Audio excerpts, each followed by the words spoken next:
in the living room, tangled up with his female colleagues after a night of heavy drinking. And when you confront him, he just says, relax, it was just for fun. Would you accept that? I turned down full-ride scholarships in 5 different countries, only to end up feeling like a prisoner in my own home. And last night, I watched my entire world turn into a living hell. This story of absolute betrayal is going to make your skin crawl. But here are the real questions. Why did I deserve this level of humiliation after sacrificing absolutely everything for him? Was my mistake trusting him blindly? Or were the red flags there all along, hidden behind years of neglect? And honestly, where does a marriage go from here when it's buried under lies and excuses? Hey everyone, I'm Sneha. Stick around as we peel back the layers of this heartbreaking story and expose the ugly truth hidden behind the shiny facade of this so-called perfect life abroad. Let's get into it.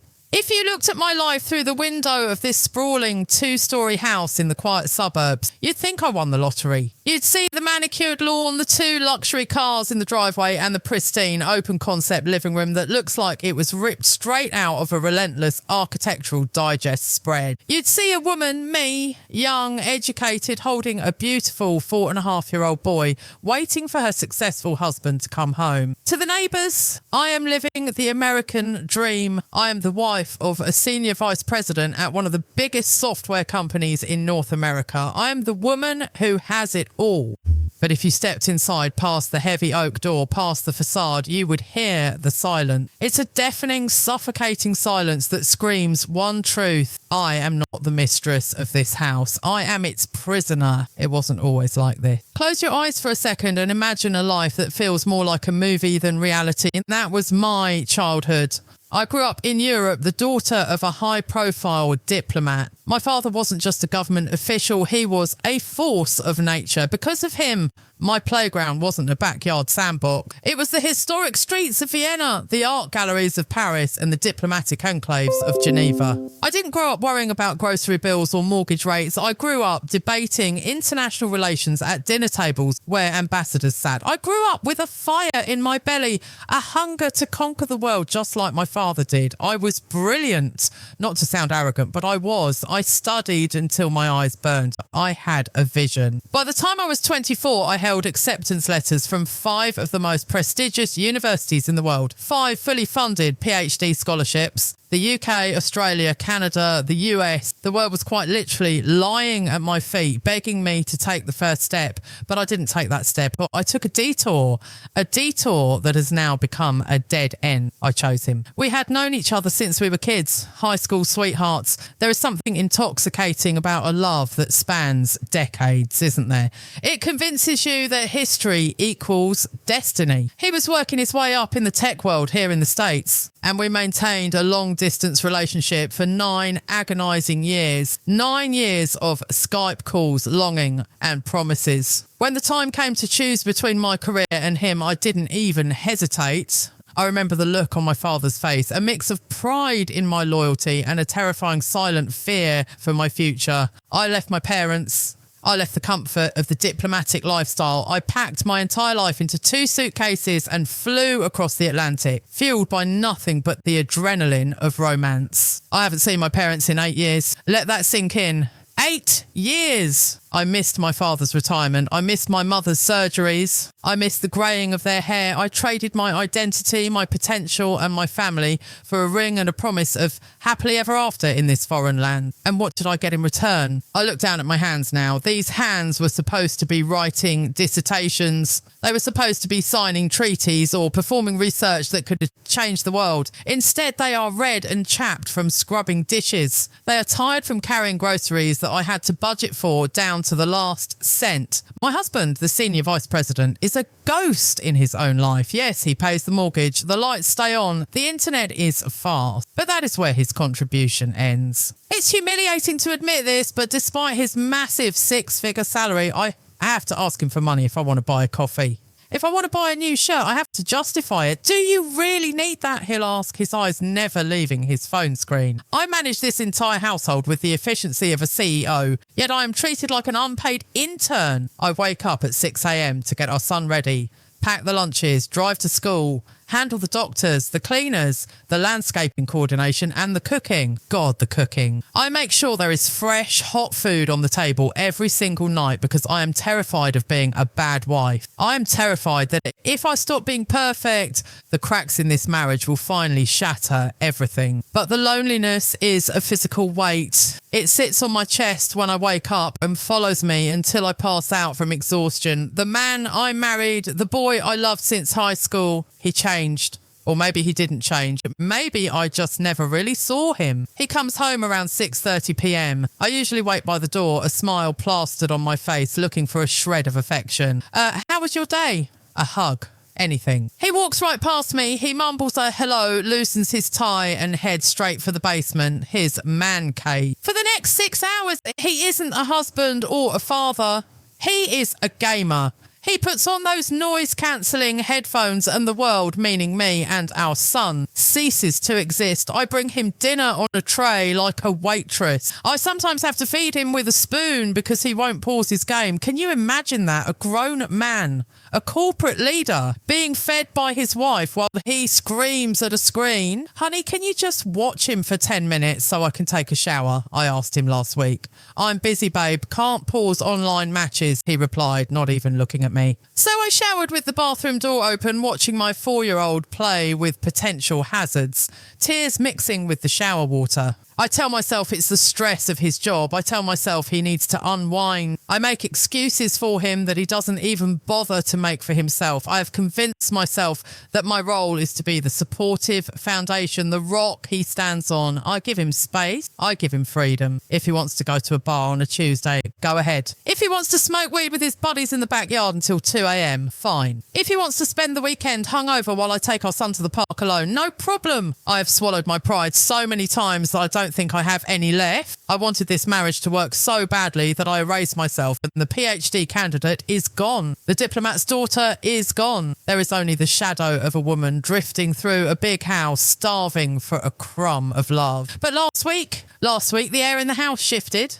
It started, innocently enough. He came upstairs from the basement, actually looking at me for the first time in days. He had that charismatic smile on his face, the one that made me fall in love with him 15 years ago. Hey, he said, leaning against the counter while I was chopping vegetables. The team hit a big milestone. I want to invite some colleagues over this weekend. A little get-together Friday night. My heart actually skipped a beat. Not because of the party, but because he was talking to me. He was including me. This was my chance to be useful, to be the partner he needed. Of course, I said, wiping my hands on my apron. How many people? About 10, 5 guys, 4 girls, just the core team. I'll handle it, I promise. I'll make it perfect. And I meant it. I wanted to show him and his fancy colleagues that I wasn't just some stay-at-home nobody. I wanted to show them that I had class, that I could host a dinner party worthy of an ambassador's table. If only I had known. If only I had known that by saying yes to that party, I was opening the door to a nightmare that would destroy the last fragment of my dignity. I spent the next 48 hours cleaning every inch of this house. I curated a menu that would make a Michelin chef proud. I bought the expensive wine. I set up the guest rooms with fresh linens and mints on the pillows just in case anyone needed to crash. I was building a stage for a performance of The Perfect Marriage. But as I stood there in the kitchen that Friday afternoon, marinating steaks and arranging flowers, I felt a strange knot in my stomach, a cold, sinking feeling. I looked at the clock, 4 p.m. They would be here in 3 hours. I didn't know it then, but the countdown had already begun. The countdown to the moment my golden cage would turn into a house of horrors. I adjusted my dress, fixed my hair and looked in the mirror. You can do this, I whispered to my reflection. Just get through tonight. Make him proud. The doorbell rang, and as I reached for the handle, I had no idea that the woman opening this door would not be the same woman waking up the next morning. You know that saying, you can feel lonely in a crowded room? Well, let me tell you something worse. You can feel absolutely devastatingly hollow lying in a California king bed next to the person you crossed an ocean for. That is my reality every single night. The space between us in that bed isn't just cotton sheets and a duvet. It's a canyon filled with 9 years of unsaid words, 8 years of missed family gathering, and the ghost of the woman I used to be. I lie there staring at the ceiling fan spinning lazily in the dark, listening to the rhythmic thick breathing of a man who doesn't know and doesn't care that I am crying silently beside him. We aren't husband and wife, we are roommates, and he is the roommate who holds the lease, while I am the one just lucky enough to be allowed to crash on the sofa. Let's talk about the senior vice president. To the world, he is a visionary, a leader. To his LinkedIn connections, he's a success story. But to me, he is a tenant who demands 5-star service but refuses to pay the emotional rent. Our mornings are a military operation and I am the only soldier on the field. The alarm goes off at 6 a.m. I slide out of bed, careful not to wake him because God forbid the king loses 10 minutes of sleep. I rush to the kitchen. I make his coffee, specifically a dark roast, poured into his travel mug at exactly 185 degrees. I pack his lunch, not a sandwich thrown in a bag, but a balanced meal because he's watching his cholesterol. Then I wake up our son. I wrestle a sleepy 4-year-old into his clothes, brush his teeth, pack his bag and get breakfast on the table. When my husband finally descends the stairs dressed in his crisp button-down shirt and designer slacks, he doesn't look at the chaos I've just managed. He grabs the coffee, he checks his Apple Watch. I'm late, he mutters. I made oatmeal, I say, holding out a bowl. No time, I'll grab something at the office. He pecks me on the cheek. It's not a kiss, it's a stamp that says task completed. Then he walks out the door, climbs into his Tesla and drives away to his important life. And I'm left standing in the silence of a kitchen that smells like burnt toast and rejection. But the real humiliation, that comes later. It comes when the bills are due. You think marrying a man in his position that money wouldn't be an issue, and it isn't for him. He buys the latest gaming consoles, the $200 sneakers, the expensive scotch. But me, I have no access to the accounts. I have a supplementary credit card with a limit he sets. 2 days before the party, I had to ask him for extra money for the groceries. We were in the kitchen. He was scrolling through Twitter. I need to increase the budget for this week, I said, my voice small, for the party. The steaks alone are going to be expensive if you want the prime cuts. He stopped scrolling. He looked at me over his glasses with a frown that made me feel like a naughty child asking for candy.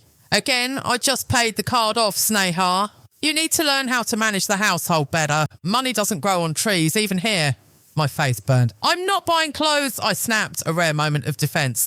I'm buying food for your friends, for your party. He sighed, the long dramatic sigh of a martyr. Fine, just don't go crazy. Get the mid-range wine. They won't know the difference. He transferred the money. Transaction complete. No, thank you for planning this. No, I appreciate you. Just a transaction. But nothing, absolutely nothing compares to the evenings. If the mornings are lonely, the evenings are a psychological torture chamber. He comes home and the ritual begins. The man cave. The basement is his sanctuary. It's set up with 3 monitors, neon LED lights, a gaming chair that costs more than my first car, and a sound system that shakes the floorboards. He walks in, takes off the suit, puts on sweatpants and disappears. I become a single mother the moment he walks through the door. I play with our son. I help him with his letters. I give him his bath. I read him bedtime stories. And when our son asks, "Where's Daddy?" I lie. "Daddy's working very hard for us, sweetie." Daddy isn't working. Daddy is killing zombies in 4K resolution while his real life rots upstairs. Around 8:30 p.m. I bring him dinner.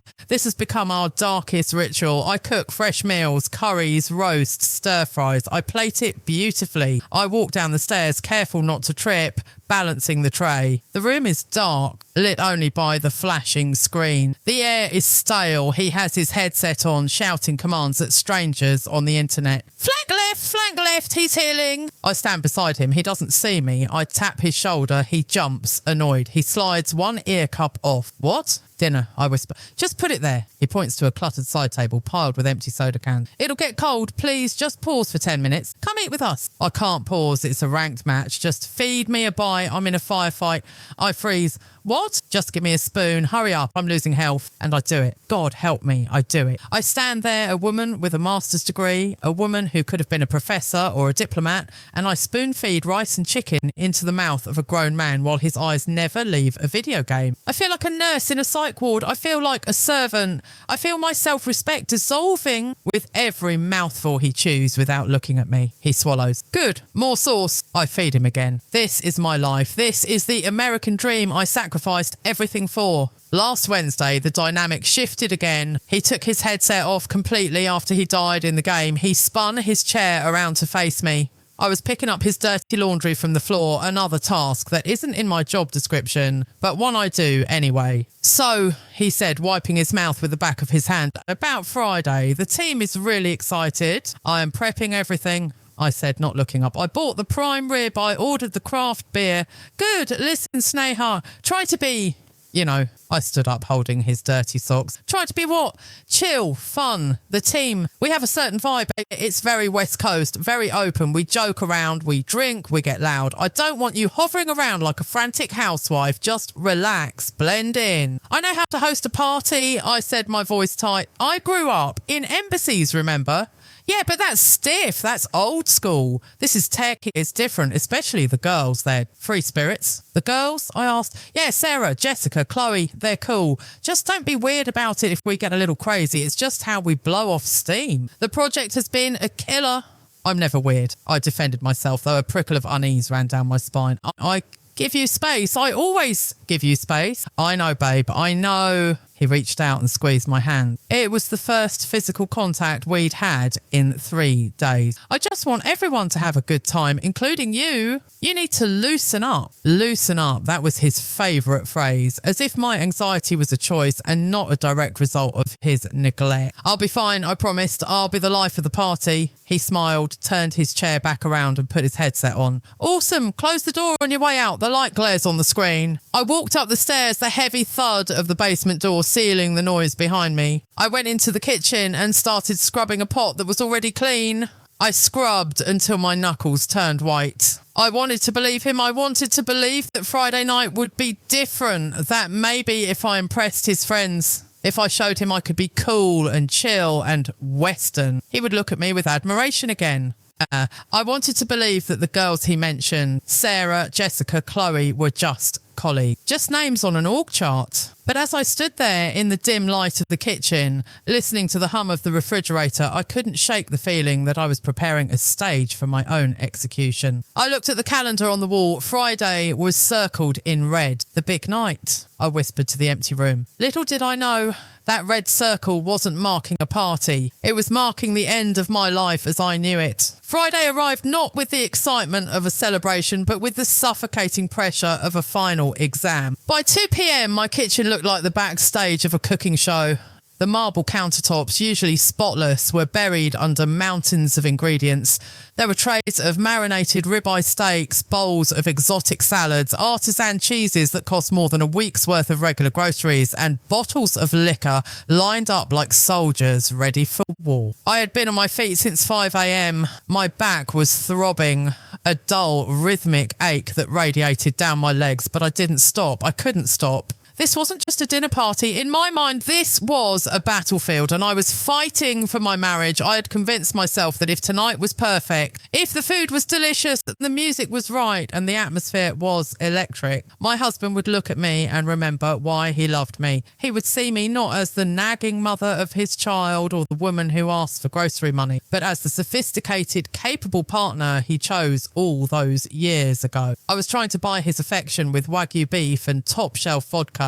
It sounds pathetic now saying it out loud, but when you are starving for love, you will eat crumbs from the floor and call it a feast. Around 4:30 p.m, the door from the garage opened. My husband walked in early. My heart did a little jump. He's here to help, I thought. He knows I'm overwhelmed. Hey, he said, dropping his keys on the counter, narrowly missing a tray of bruschetta. He didn't look at me. He looked at the liquor lineup. Is this all the tequila we have? I froze, a knife hovering over a cucumber.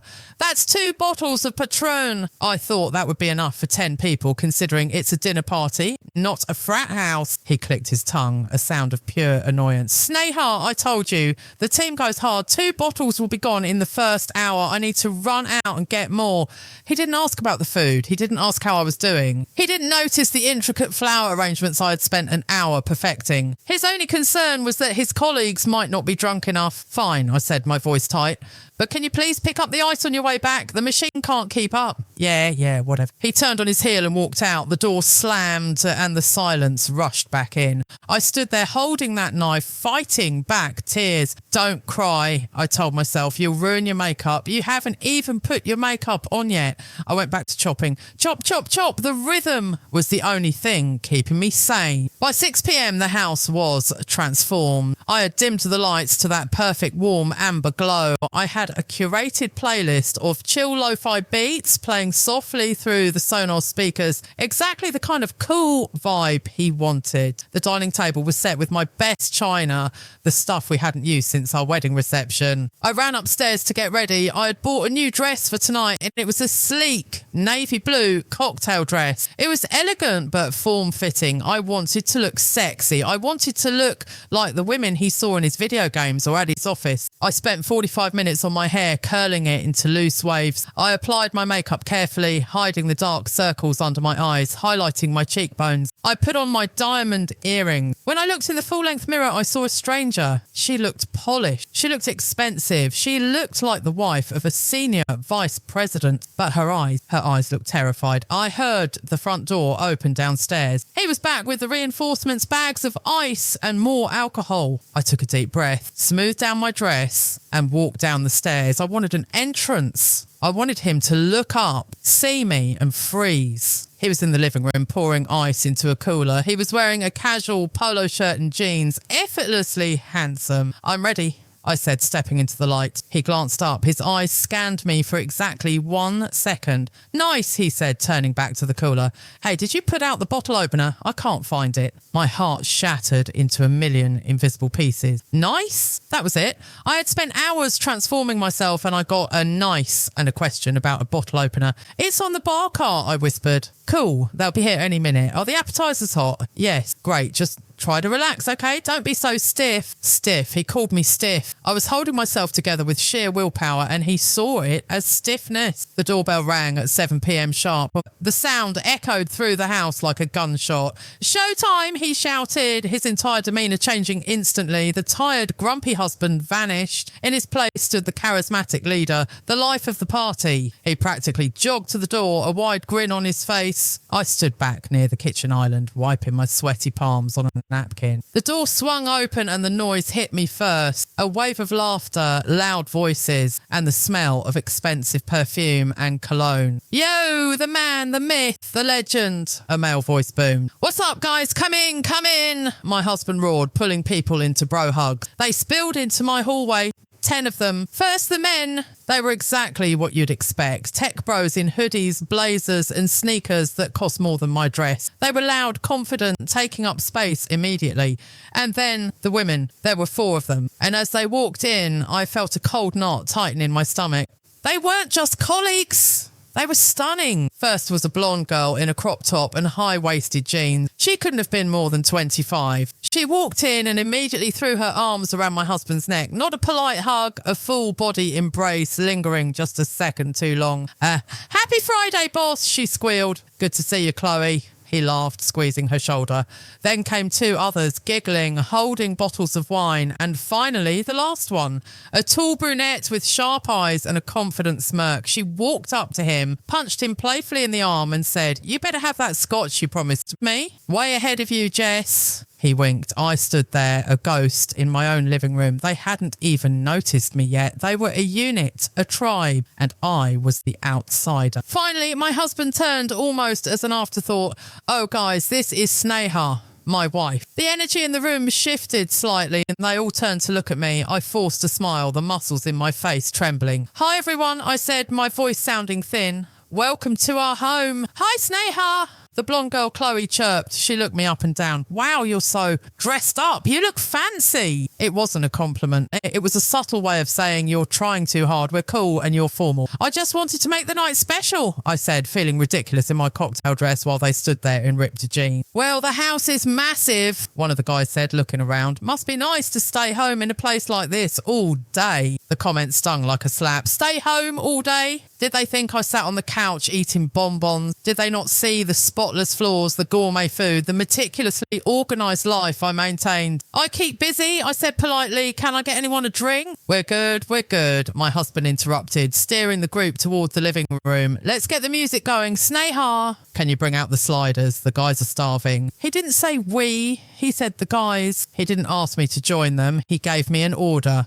I went back to the kitchen. I arranged the hot appetizers on a platter. My hands were shaking. Through the open concept layout, I could see them in the living room. My husband was sitting on the main sofa. Chloe, the blonde, sat right next to him, not on the adjacent chair, next to him. Their knees were almost touching. She was laughing at something he said, throwing her head back, her hand lightly grazing his knee. I felt bile rise in my throat. It's just a Western thing, I told myself. They're touchy-feely. Don't be the jealous, crazy wife. Don't ruin this. I walked out with a tray. Here are the Wagyu sliders, I announced, trying to sound cheerful. Oh my God, food! The guys cheered. They descended on the tray like vultures. This is amazing, Sneha, one of the guys said, his mouth full. Did you order this? I made it, I said. He looked surprised. For real? Damn, you're like, If it's a pro-housewife, that's wild. Again, the backhanded compliment, pro-housewife, as if my intellect, my degrees, my potential didn't exist. To them, I was just the provider of snack. The party moved fast. The music got louder. The tequila bottles were opened. I tried to circulate. I tried to talk to them. I went up to the brunette, Jessica.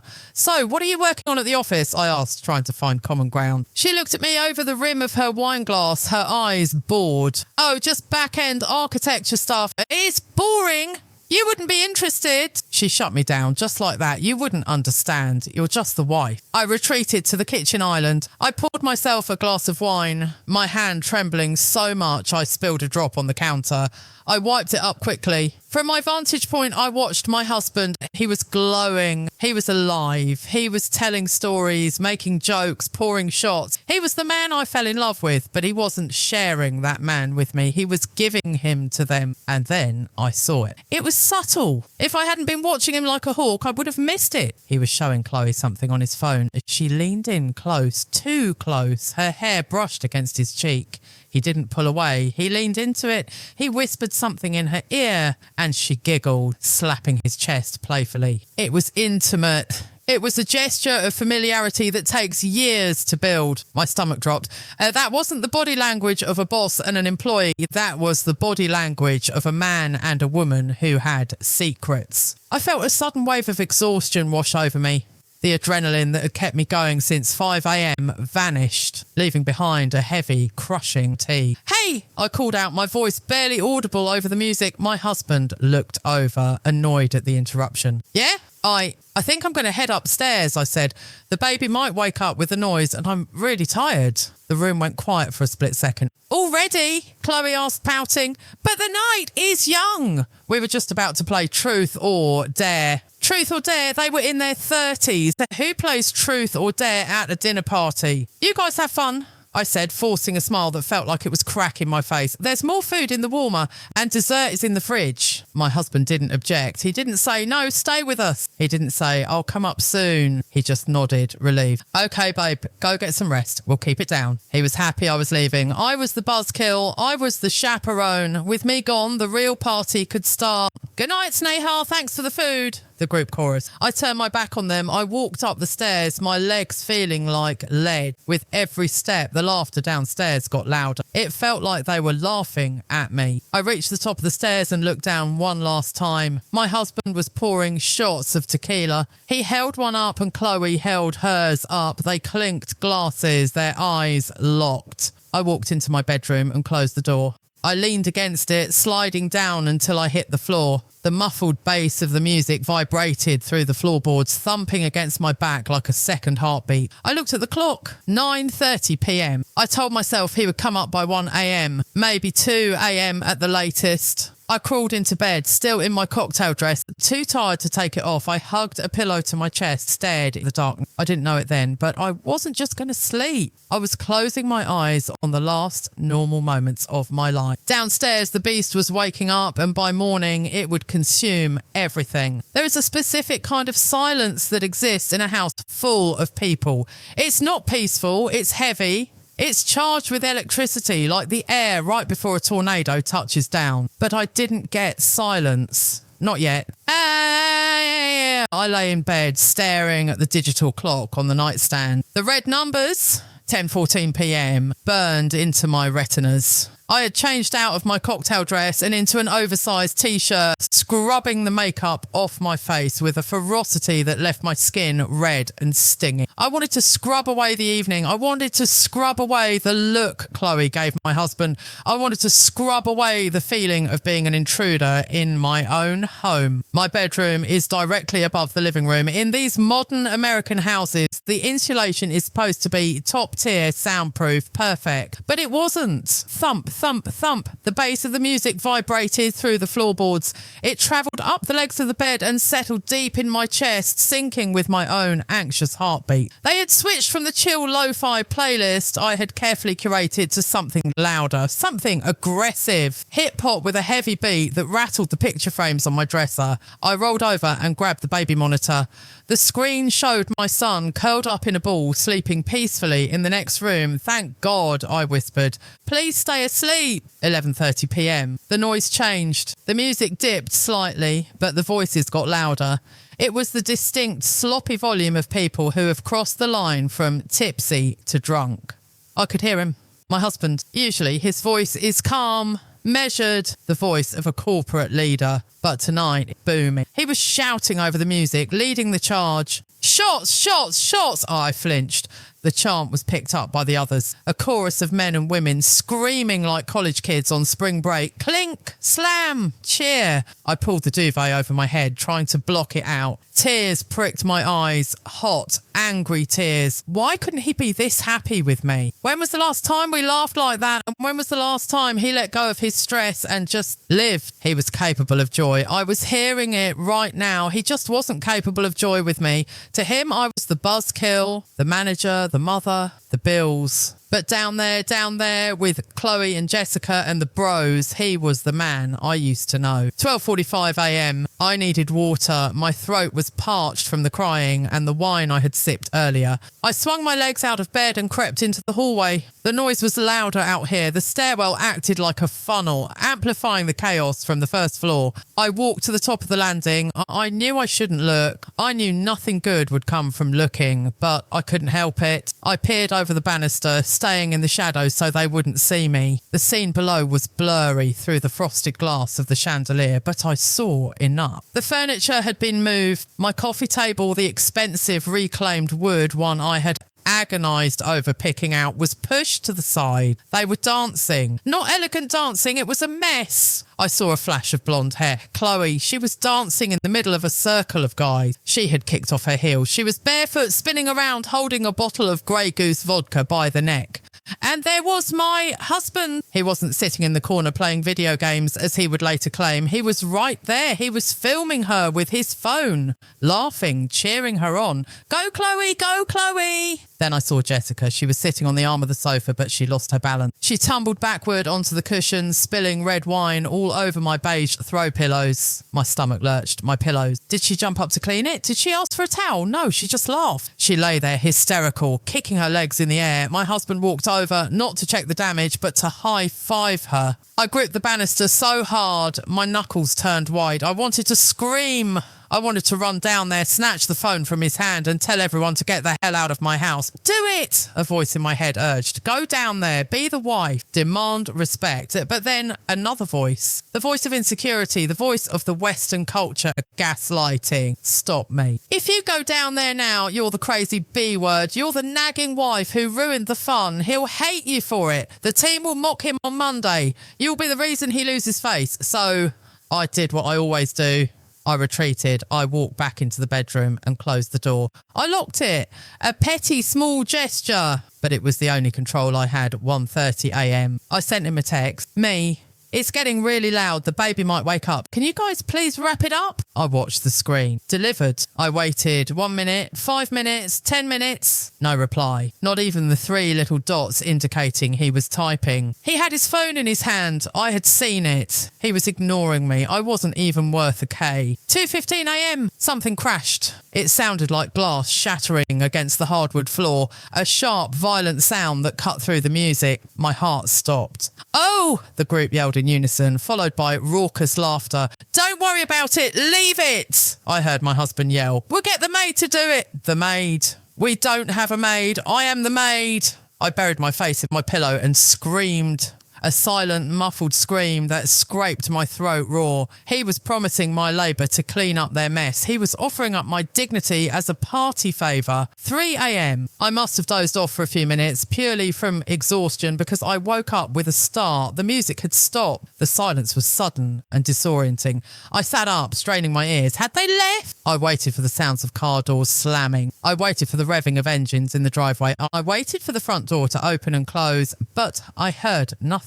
Instead, I heard giggling, soft, muffled giggles and footsteps, heavy, stumbling footsteps moving around downstairs. They're still here, I realised with a jolt of dread. Why aren't they leaving? It's 3 a.m. Maybe they were waiting for Ubers. Maybe they were sobering up. I waited for my husband to come upstairs. I rehearsed what I would say. I would be angry. I would demand an apology. "Come on," I mentally willed him. "Come upstairs. Come to bed." 3:30 a.m. Still nothing. The giggling had stopped. Now the house was truly silent, a dead, heavy silence. This was it. The party was over. He would be coming up any second now. I could almost hear his footsteps on the stairs. I lay rigid, listening. 1 minute passed, 5:20, no footsteps. A cold fear started to trickle down my spine. Where was he? Maybe he fell asleep on the couch. It wouldn't be the first time. He probably passed out after all that tequila. Should I go down? No. If I go down and find him passed out, I'll just be angry. I'll start a fight. I don't have the energy for a fight at 3:30 in the morning. Let him sleep on the couch, I decided bitterly. Let him wake up with a stiff neck and a hangover.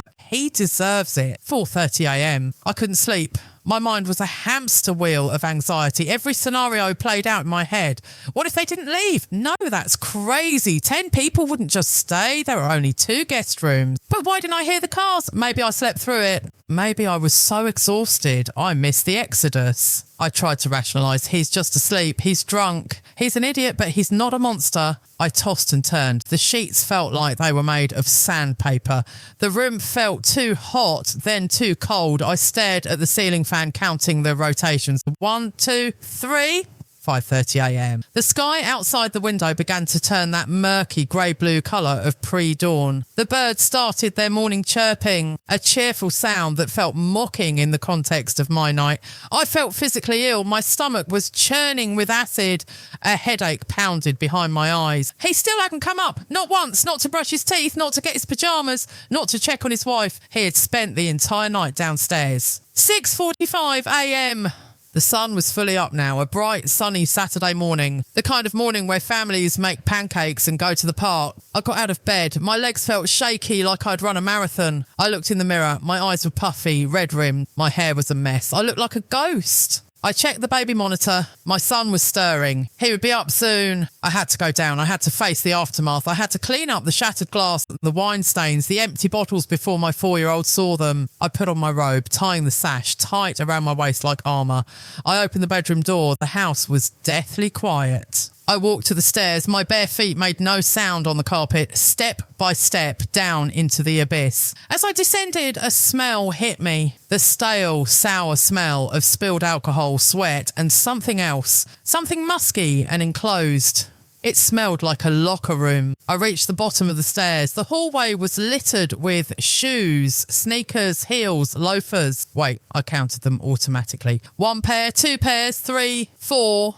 There were too many shoes. They hadn't left. My heart hammered against my ribs so hard it hurt. They're still here. I turned the corner into the living room. And then time stopped. The air left my lungs in a single sharp gasp. My hand flew to my mouth to stifle a scream. I had imagined a mess. I had imagined a husband passed out on the sofa, but I had not imagined this. The morning sun was cruel. It didn't gently filter through the sheer curtain. It blasted into the hallway, exposing every speck of dust, every flaw. I stood at the top of the stairs, phone in hand. My screen read 7:30 a.m. I had called him 3 times from the bedroom. Each time it went straight to voicemail. No, that wasn't right. I could hear it. Faintly from the abyss below, I could hear the default iPhone marimba ringtone echoing against the hardwood floors. Ding, ding, ding, ding. He wasn't answering. He was right there inside the house and he wasn't answering. I gripped the banister. My palms were sweaty, cold and clammy. A primal instinct was screaming at me to go back to bed, to pull the covers over my head and pretend the world didn't exist, but I couldn't.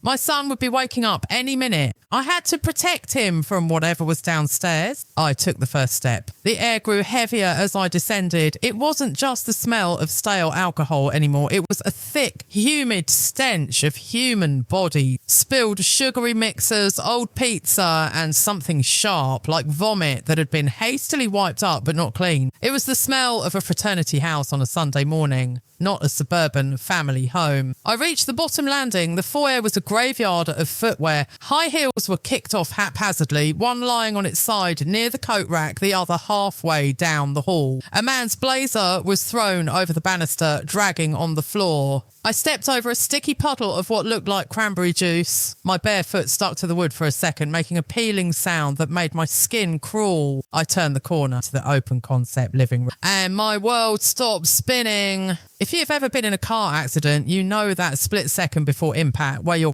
brain refuses to process what your eyes are seeing. That was me. I stood frozen, my breath caught in a painful hitch in my throat. My beautiful living room, my sanctuary, was a scene of absolute debauchery. It looked like a bomb had gone off, but not an explosive bomb, a bomb of bodies. They were everywhere. The pristine beige sectional sofa, the one I didn't even let my son eat crackers on, was a tangle of limbs. On the left side, 2 of the guys were passed out, mouths open, snoring loudly. One had his feet up on the coffee table, shoes still on, grinding dirt into the expensive wood. But that wasn't what made my stomach lurch. On the floor, on the plush Turkish rug I had imported, lay a cuddle puddle. That's the only term for it. It was a pile of humanity. Jessica, the brunette, who'd been so dismissive of me, was lying on her back. Her head was resting on the stomach of one of the male colleagues. His arm was thrown carelessly across her chest. Her legs were intertwined with another guy who was curled up in a fetal position. They were asleep, dead to the world. But the intimacy of it was shocking. These weren't teenagers at a sleepover. These were 30 and 40-year-old professionals. These were people with spouses, with partners, with careers, and they were tangled together like a litter of puppies, breathing in each other's faces, limbs draped over one another with zero regard for personal space or propriety. I looked at the guest room doors down the hall. Both were wide open. I walked over to them, stepping over a discarded pizza box. Empty? The beds were perfectly made. The mints were still on the pillows. They hadn't even tried to use the room. I had spent hours washing those sheets, fluffing those pillows, making sure they had a comfortable private place to sleep, and they had chosen this. They had chosen to pass out in a heap in the middle of my living room. Why? Because it wasn't about sleep. It was about the vibe. It was about this twisted, boundaryless culture they were so proud of. I turned back to the living room, my eyes frantically scanning the chaos. Where is he? I counted the bodies. 1, 2, 3, 4, 5. I saw Chloe, the blonde. She was near the fireplace. She had pulled the throw blankets, my cashmere throws, off the armchair and made a makeshift nest on the floor. And there, lying next to her, was my husband. The air left my lungs. He wasn't just near her. He was curled up on his side, his back pressed against the wall. And Chloe was curled up into him. Her back was against his chest. They were spooning. Her head was resting on his outstretched arm, the arm he usually used to hold our son. His other hand was resting loosely on her hip. I blinked, hoping the image would change, hoping it was a trick of the light. But it didn't change. He was fast asleep, his face buried in the back of her blonde hair. He looked peaceful. He looked comfortable. He looked like a man sleeping next to his wife, except I was his wife and I was standing 10 feet away watching my life disintegrate. A wave of nausea hit me so hard I had to grab the back of the sofa to keep from collapsing. My knees turned to water. This wasn't Western culture.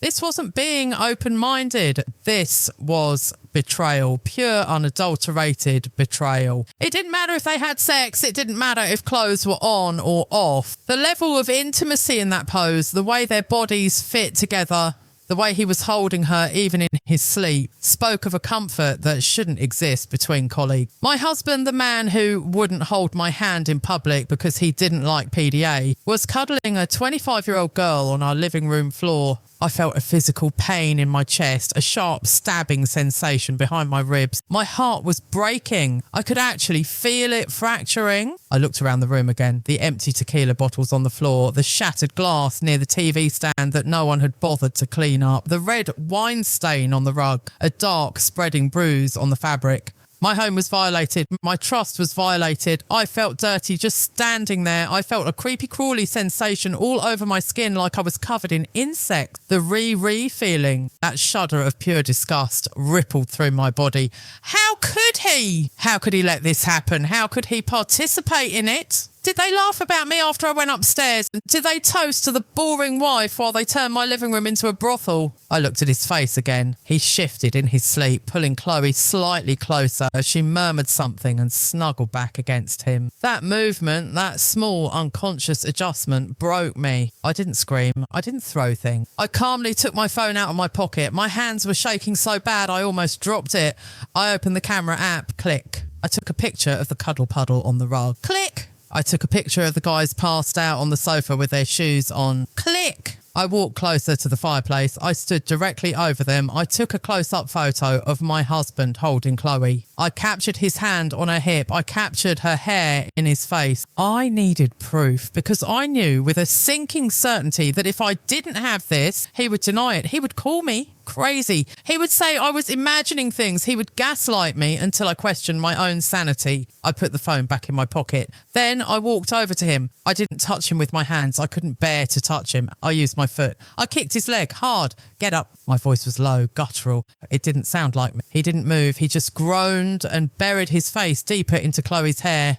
I kicked him again, harder this time. The tip of my toe connected with his shin bone. Get up! This time he jolted. His eyes flew open. He looked around wildly, disoriented. He looked at the ceiling, the fireplace, and then he looked at Chloe. He blinked. He realised who he was holding. Did he jump away in horror? Did he scramble back, apologising? No! He slowly untangled his arm from under her head. He sat up, rubbing his eyes, yawning loudly. He scratched his chest. Then he finally looked up and saw me. I was standing over him, vibrating with rage. Tears were streaming down my face, but I wasn't making a sound. He looked at me with glazed, bloodshot eyes. He looked at the time on the wall clock. Whoa, he croaked, his voice thick with sleep and alcohol. Is it morning already?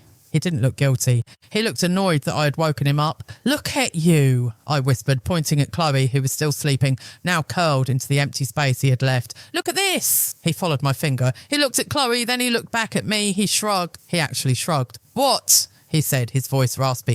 We just crashed, Sneha. Don't start. Don't start. The audacity of those two words hit me like a physical slap. Don't start, I repeated, my voice rising to a shriek. You are sleeping with another woman on our floor. Look around you. This is disgusting. Chloe stirred. She groaned and pulled the blanket over her head. Keep it down, she mumbled. My husband stood up. He was unsteady on his feet. He brushed the lint off his jeans. Relax, okay? He said, putting his hands up as if to calm a wild animal. Nobody was sleeping with anyone. We were just hanging out, playing games, and we passed out. It happens. It's a team bonding thing. Team bonding? I choked out. Spooning your assistant is team bonding. I wasn't spooning her. He lied. He looked me dead in the eye and lied, even though I'd seen it 10 seconds ago. I was in the corner. I must have rolled over in my sleep. God, you're so dramatic. He stepped over Chloe's body like she was a piece of furniture. I need coffee. he muttered, walking past me toward the kitchen. And some aspirin. My head is killing me. He walked away. He turned his back on the carnage, on the humiliation, on me. I stood there alone in the middle of the room, surrounded by sleeping strangers. The anger that had been building all night suddenly shifted into something else, something colder, something permanent. I looked at the spot where he had been lying. I looked at the dent in the rug. This wasn't a marriage. This wasn't a partnership. I was living with a stranger. A stranger who would destroy me to keep his cool guy image intact. I heard the coffee grinder start in the kitchen. The noise was jarring, aggressive. He was making coffee as if this was a normal Saturday, as if he hadn't just murdered our relationship. I wiped my face with the sleeve of my robe. Okay, I thought, okay. If this is how he wants to play it, if this is culture, if this is normal, then I was done playing by his rules. The sound of the coffee grinder was the most violent thing I had ever heard. It cut through the heavy, stale air of the house like a chainsaw. I stood in the doorway of the kitchen, watching the man I had married, the man I had crossed an ocean for, casually pour coffee beans into the machine as if he hadn't just destroyed my soul 5 minutes ago. He tapped the side of the filter, humming a tune, humming. I felt a vibration starting in my fingertips, travelling up my arms and settling deep in my chest. It was rage, pure, unadulterated, white-hot rage. But mixed with it was something else, a terrifying sense of disorientation. Was I crazy? Was I the one overreacting? I walked into the kitchen, my bare feet slapped against the cold tile. How can you stand there? I asked. My voice was trembling, barely a whisper. How can you make coffee like nothing happened? He didn't turn around and he pressed the brew button. The machine hissed and sputtered. Because I need coffee, Sneha. It's a hangover. It's biology. Stop making it into a Shakespearean tragedy. He turned then, leaning his hip against the counter, crossing his arms over his chest. He looked at me with that expression I had grown to hate, the one that said I was a child who didn't understand how the adult world worked. We need to talk about what's in the living room, I said, my voice gaining a little strength. You were holding her. I saw you. I have pictures. He rolled his eyes, a full, dramatic eye roll. Oh, Jesus, here we go. The pictures. He laughed, a cold, dry sound. What are you going to do? Post them on Facebook? Send them to HR? Grow up. I saw your hand on her hip, I said, stepping closer. I saw your face in her hair. That isn't hanging out. That is intimacy. That is cheating. It is not cheating, he snapped, his voice raising for the first time. Did we have sex? No. Did we kiss? No. We fell asleep. We were drunk. In this country, Sneha, people are comfortable with each other. We don't have these archaic, uptight hang-ups that you have. There it was. The weapon he always used against me. The culture. Don't bring culture into this, I said, fighting back tears. In what culture is it okay for a married man to spoon his female subordinate while his wife is upstairs taking care of his child? In tech culture, he shouted back, we are a team. We work 80 hours a week together. We are close. We bond. We crash. It means nothing. It's platonic. You're projecting your own insecurities onto something that is completely innocent. He took a step towards me, looming over me. You've been out of the workforce for too long, he said, his voice dripping with venom. You sit in this house all day, staring at the walls, cooking and cleaning, and you've lost touch with reality. You don't know how the modern world works anymore. People touch, Sneha. People hug, people crash on rugs. It's not a scandal. It's a Tuesday. I stood there stunned. He was twisting it. He was taking the knife he had stabbed me with and blaming me for bleeding on the floor. He was making me feel like the crazy, jealous, backward housewife who couldn't handle the modern ways of the West. I have a PhD offer from Cambridge, I whispered, the memory feeling like it belonged to a different life. I am not stupid. I know what disrespect looks like. You had an offer, he corrected me cruelly. Now you're a mom, and right now you're acting like a hysterical one. The coffee machine beeped. He turned around, poured himself a mug, and took a long sip. He sighed with satisfaction. Look, he said, his tone shifting to a dismissive calm. The guys are going to be waking up soon. They're going to be hungry. Can you whip up some eggs, maybe some bacon? They love your cooking. My jaw dropped. I stared at him, trying to comprehend the sheer audacity of the request. You want me to cook for them? I asked slowly. After what I just saw, you want me to serve them? They're guests, Sneha. Don't be rude. Just make a big scramble. It'll take you 10 minutes. He started walking out of the kitchen. And I'm going to go wake them up. We have a golf tee time at noon. No, I said. He stopped in the doorway. He turned slowly. Excuse me. No. I repeated. My legs were shaking, but I planted my feet firmly. I am not cooking for them. I am not serving them. I want them out now. His eyes narrowed. The charming mask slipped completely. This is my house, he hissed. I pay the mortgage. I pay for the food in that fridge. I pay for the clothes on your back. If I invite people over, they stay as long as I want. And if I ask you to make eggs, you make eggs. Because let's be honest, Sneha, what else do you actually bring to the table? The words hit me like physical blows. What else do you actually bring to the table? I felt the blood drain from my face. The cruelty was breathtaking. He had reduced my entire existence, my sacrifice, my motherhood, my love to a financial transaction. He saw me as a bad employee who was refusing a task. Before I could respond, I heard the movement from the living room. Yo, is that coffee? A groggy male voice called out.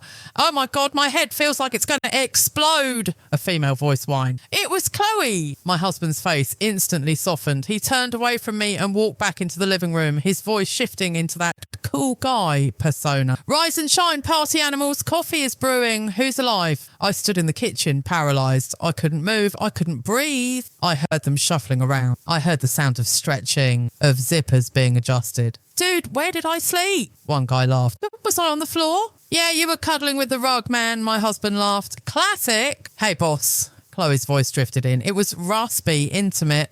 Thanks for letting us crash. You're a lifesaver. I was way too wasted to Uber.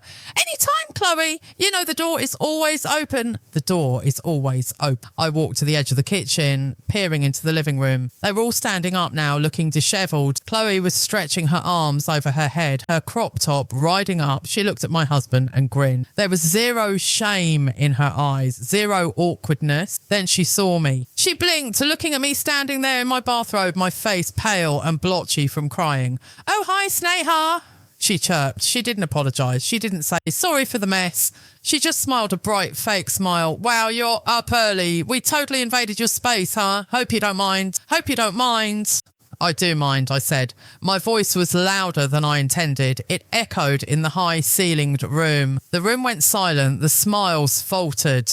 The guys looked at their feet. My husband stepped in front of me, blocking their view of me. He looked at them with a conspiratorial grin. She's just grumpy because she hasn't had her tea yet, he said, winking at them. You know how she gets, not a morning person. He was dismissing my anger as a mood. He was turning me into a joke to save face in front of his staff. Actually, I said, stepping around him, I looked directly at Chloe. I mind that you were sleeping in my husband's arms. I mind that my living room looks like a fraternity house. And I mind that you have no respect for my marriage. The silence that followed was thick, suffocating. Chloe's mouth opened, then closed. She looked at my husband. My husband grabbed my arm. His grip was tight, painful. Okay, that's enough, he hissed in my ear. You are embarrassing yourself. Go upstairs. I am not the one who should be embarrassed, I shouted, pulling my arm away. You are the one who... Go upstairs, he roared. The sound of his voice booming through the house froze everyone. Even the guys looked uncomfortable now. Go upstairs, Sneha, he said, his voice dropping to a dangerous low growl. Stop ruining the weekend. Go take care of the kid. We'll handle breakfast ourselves since you're incapable of being a decent host. He looked at me with pure disgust, like I was a stain on his perfect life. I looked at the group, 10 pairs of eyes staring at me. Some looked pitying, some looked annoyed. None of them looked supportive. I realised then that I had lost. I couldn't fight him here. Not in front of his tribe. He controlled the narrative. He controlled the money. He controlled the house. To them, I was just the crazy, nagging wife who didn't understand their cool culture. I felt a tear slide down my cheek, but I wiped it away furiously. Fine, I said, enjoy your eggs. I turned around. I walked past the kitchen, past the coffee machine that was still dripping, and headed for the stairs. Sorry about that, guys, I heard my husband say as I ascended. She's been really stressed lately. You know how it is. Stay-at-home mom syndrome. They get a little possessive. It's cool, man, one of the guys said. My ex was like that. Total buzzkill. Let's get some mimosas going, Chloe cheered, trying to break the tension. Hair of the dog. Laughter erupted again. I climbed the stairs, one heavy step at a time. The laughter followed me, mocking me, chasing me. I reached the top landing. I walked down the hall to the bathroom, the master bath that was supposed to be my sanctuary. I went inside and locked the door. I turned the lock with a click that sounded like the final nail in a coffin. I leaned against the door, sliding down to the cold tile floor. I pulled my knees to my chest. I didn't cry. I was past crying. I felt hollow, scraped out, empty. I sat there and listened to the sounds of my husband and his friends downstairs. They were cracking eggs. They were playing music again. They were happy. They had erased me. I had given up 5 scholarships for this. Even the guys looked uncomfortable now. "Go upstairs, Sneha," he said, his voice dropping to a dangerous low growl. "Stop ruining the weekend. Go take care of the kid. We'll handle breakfast ourselves since you're incapable of being a decent host." He looked at me with pure disgust, like I was a stain on his perfect life. I looked at the group, 10 pairs of eyes staring at me. Some looked pitying, some looked annoyed. None of them looked supportive. I realised then that I had lost. I couldn't fight him here. Not in front of his tribe. He controlled the narrative. He controlled the money. He controlled the house. To them, I was just the crazy, nagging wife who didn't understand their cool culture. I felt a tear slide down my cheek. I wiped it away furiously. "Fine," I said. "Enjoy your eggs." I turned around. I walked past the kitchen, past the coffee machine that was still dripping, and headed for the stairs. "Sorry about that, guys," I heard my husband say as I ascended. "She's been really stressed lately. You know how it is. Stay-at-home mom syndrome. They get a little possessive." "It's cool, man," one of the guys said. "My ex was like that. Total buzzkill. Let's get some mimosas going." Chloe cheered, trying to break the tension. "Hair of the dog."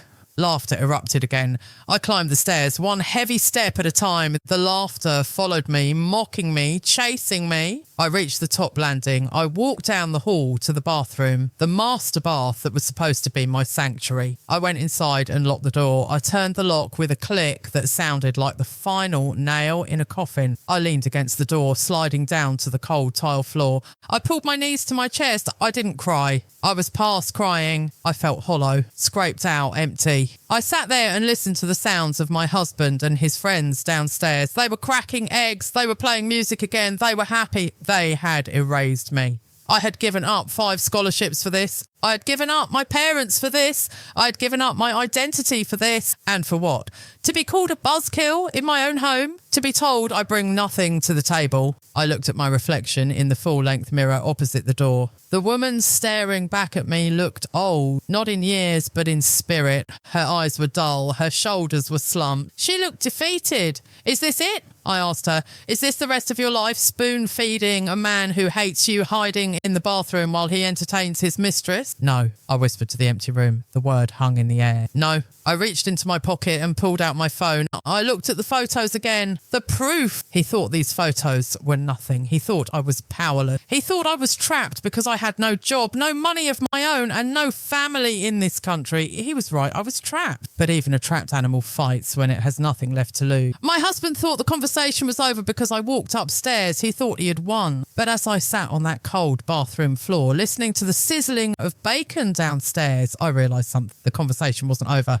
It was just beginning. And this time I wasn't going to be the one crying. The bathroom mirror was spotless. I kept it that way. Windex, paper towels, circular motions every Tuesday and Friday. It was perfect. But as I stared into it now, sitting on the cold porcelain tiles, the woman looking back at me seemed fractured. Her eyes were swollen shut. Her lip was trembling. She looked like a stranger. She looked like a victim. Downstairs, the noise had shifted. The music had stopped. I heard the front door opening and closing. I heard the chirp of car alarms being unlocked. "Later, bro. Thanks for the mimosas. See you Monday." They were leaving. The invaders were retreating, leaving behind a battlefield of empty bottles and a broken marriage. I didn't move. I listened to the silence that followed. It wasn't a peaceful silence. It was the heavy, suffocating silence of a house that holds too many secrets. I heard my husband's heavy footsteps coming up the stairs. My heart hammered against my ribs, not out of love, not even out of fear anymore.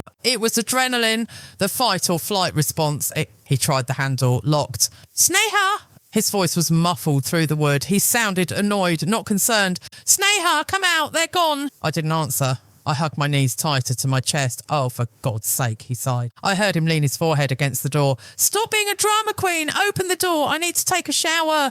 We have that lunch at my mum's tomorrow, remember? I need to get some sleep. Lunch at his mum's. He was already moving on. He had mentally skipped over the infidelity, the humiliation, the gaslighting, and landed right back on his schedule. He expected me to wipe my eyes, put on a fake smile, and go eat pot roast with his mother as if he hadn't just spooned another woman in our living room. Oh, I'm not coming out, I said. My voice was steady, surprisingly steady. Fine, he snapped. Sulk. Stay in there all day for all I care. I'm going to use the guest bath. You're acting like a child. He stomped away. I heard the door to the guest room slam, then the sound of the shower running. He was washing it off. The smell of alcohol, the smell of Chloe's perfume, the guilt. If he felt any, he would scrub it all away, put on fresh clothes and go back to being the senior vice president. But I couldn't wash this off. I stood up. My legs were stiff. I walked to the sink and splashed cold water on my face. The shock of it made me gasp. I looked in the mirror again. What do you bring to the table? His words echoed in my skull. I looked at my hands. These hands had written a master's thesis on international economic policy. These hands had played the piano in Vienna. These hands had held my father's arm at diplomatic galas. And for 6 years, I had used them to scrub toilets and chop vegetables for a man who thought I was worthless. Something inside me clicked. It was a physical sensation, like a bone snapping back into place. I wasn't sad anymore. The sadness had evaporated, leaving behind something cold, hard, and sharp. It was the part of me I had buried when I moved to this country. It was the diplomat's daughter. My father used to tell me, Sneha, in negotiation, the person who is willing to walk away holds all the power. I had never been willing to walk away. I had been terrified of it. I had been terrified of being a single mother, of being a divorcee in a foreign land, of admitting to my parents that they were right. But now the fear was gone because I had already lost everything. He had taken my dignity. He had taken my pride. There was nothing left to lose. I unlocked the bathroom door. I walked out into the hallway. The house was quiet, save for the hum of the plumbing. I didn't go to the guest room to confront him. I didn't go downstairs to clean up the mess. I went to my son's room. I pushed the door open gently. The room was bathed in the soft light of the afternoon sun. My son Leo was sitting on the floor building a tower with Lego blocks. He looked up, his big brown eyes widening. Mummy? He asked, you were crying? It wasn't a question. Children know. They're like little emotional barometers. They feel the pressure changes in the house long before the storm hit. I walked over and sat down beside him. I pulled him into my lap. He smelled like baby shampoo and innocence. He felt solid and real in a world that felt like it was dissolving. Mummy had a headache, I lied, but I'm better now. He reached out and touched my cheek with his small, sticky hand. Did Daddy make it better? The question was a knife to the heart. No, baby, I whispered, burying my face in his neck. Mommy has to make it better herself. I looked at him, really looked at him. He had his father's nose, his father's smile. If I stay, I thought he will grow up to be just like him and he will learn that women are servants. He will learn that respect is optional. He will learn that money buys forgiveness. I couldn't let that happen. I would not raise another monster for some future woman to suffer with. I kissed his forehead and stood up. Leo, keep playing, I said. Mommy has to make a phone call, a very important phone call. To Daddy? No, I said, a dark smile touching my lips. To someone much stronger than Daddy. I walked out of his room and went into the master bedroom. I locked the door. My husband was still in the shower. I could hear him singing. I walked over to the closet. I reached up to the highest shelf behind the stacks of winter sweaters I never wore in California. My hand brushed against dusty canvas. I pulled it down. It was an old leather-bound briefcase. My father gave it to me when I graduated. It hadn't been opened in 8 years. I unzipped it. Inside, nestled among old transcripts and letters, was a small red notebook. My dress book from before. I flipped through the pages. The ink was faded, but the names were there. Ambassadors, lawyers, professors. The network I had abandoned. I stopped at the first page. Dad. My hand hovered over my smartphone. I hadn't spoken to him in 8 years. Not a real conversation, just polite birthday text. Happy birthday, Dad. Thank you, Sneha. Cold, distant, he had warned me. On the day I left, standing in the grandiose hallway of our home in Brussels, he had said, if you go to him, you are choosing a life of mediocrity. And when you wake up one day and realise you are just an accessory to his life, don't expect me to applaud. The shame of proving him right had kept me silent for years. The shame of admitting that I, the golden girl, had failed. But looking at the mess downstairs, looking at the emptiness in my own eyes, I realised that pride was a luxury I could no longer afford. My husband thought he had me checkmated. He thought he held the bank accounts, the house, the visas, the power. He thought I was alone. He forgot who raised me. I dialed the number.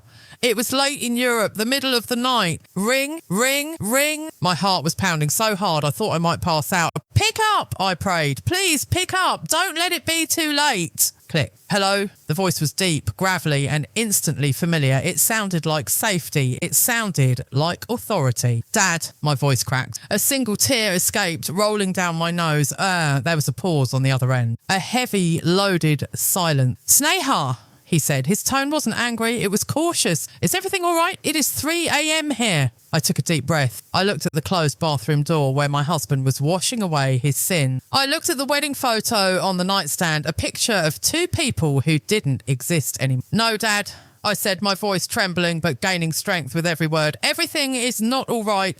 You were right. You were right about everything. I heard a sharp intake of breath on the other end. Then the rustling of sheets. He was sitting up. The diplomat was waking up. Where are you? He asked. The sleep was gone from his voice. Now it was sharp, alert. It was the voice that negotiated treat. I'm in the house, I said. He destroyed me, Dad. He treats me like I'm nothing. There are things you need to know. Is he violent? Not with his fists, I said, but he has killed the person I used to be. Listen to me carefully, Sneha, my father said. His voice was low, commanding. Are you safe right now? Can you talk? Yes, he's in the shower. Good. Do not cry. Do you hear me? Do not cry anymore. Tears are for the weak, and you are not weak. You are a chowdhury. The name sent a jolt of electricity down my spine. I hadn't felt like a chowdhury in years. I had just been Sneha, the wife. I need to get out, I whispered. But I have no money. I have no access to the accounts. He controls everything. I have Leo. I can't leave Leo. He controls nothing, my father said, his voice cold as ice. He is a software manager. I deal with warlords and presidents. He is a bug, Sneha, and we are going to crush him. I felt a sob rise in my throat, but this time it was a sob of relief. I'm scared, Dad. I know, he said, his voice softening just a fraction. But you are not alone anymore. Listen to me. I'm going to make a call to the embassy in DC. Within the hour, I have a friend there, a lawyer, the best shark in the water. A lawyer? Not just a lawyer, my father said. We are going to get you out, Sneha, but we are not just going to run away. We are going to take everything. You said he humiliated you? Yes, then we will return the favour. Tenfold. I gripped the phone tighter. What do I do? Act normal, he instructed. Go downstairs, cook his lunch, smile, play the role of the submissive wife one last time. Do not let him see the fire in your eyes. You need to buy us 48 hours. Can you do that? I looked at the mirror. The shattered woman was gone. In her place was someone else, someone dangerous. Yes, I said, I can do that. Good, pack a bag, hide it, gather documents, passports, birth certificates. Take photos of everything financial, send them to the encrypted email I will text you. And Sneha? Yes, Dad? Welcome back. The line clicked dead. I lowered the phone. My hands were no longer shaking. I heard the water shut off in the bathroom. The shower door opened. Sneha! My husband called out, his voice echoing in the master suite. Are you still sulking? Did you make lunch yet? I wiped my face. I stood up straight. I smoothed down my t-shirt. I walked to the door. I opened it. He was standing there with a towel wrapped around his waist, water dripping from his hair.